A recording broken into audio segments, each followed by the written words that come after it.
आता मी नूडल्स बनवणार आहे. त्यासाठी कढईत पाणी उकळायला ठेवलं. हे छान उकळलेलं आहे. आता त्यामध्ये हे नूडल्स टाकून घेते.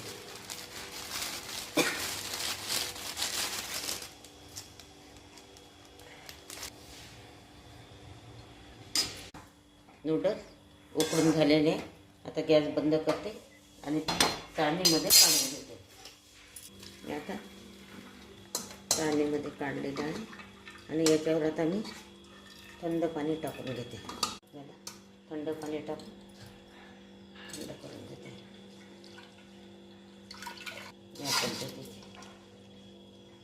नूडल्स उकडलेले आहे. आता कढई ठेवून घेते.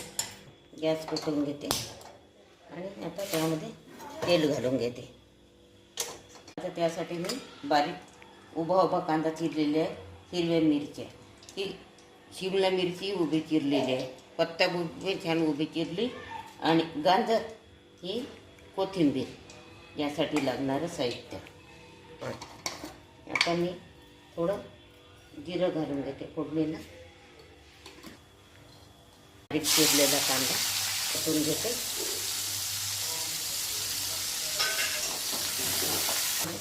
थोडी हळद घालून घेते.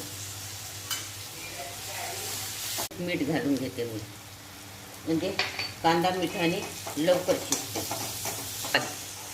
आता चिरलेले हिरवे मिरच्या घालून घेते यामध्ये. आता यामध्ये शिमला मिरची घालून घेते आणि गाजर हे सुद्धा घालून घेते.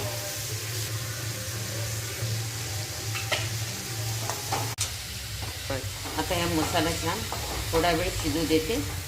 हे बघा, थोडा नरम होऊ देते मी याला. आता हे छान शिजलेलं आहे.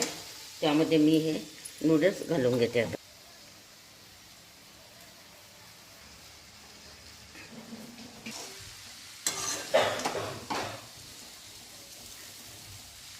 कोथिंबीर टाकून देते आणि आता सॉस टाकून देते त्यावर.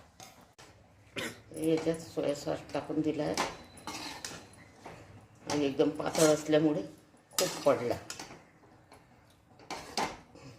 आता याला थोडंसं टमाटर सॉस टाकून देते. बघा आता याला सगळं. आता हे आमचे नूडल्स तयार झालेले आहे. माझी हे नूडल्सची जर रेसिपी तुम्हाला आवडली असेल तर माझ्या ग्रामीण चॅनेलला लाईक करा आणि सबस्क्राईब करा. हे बघा.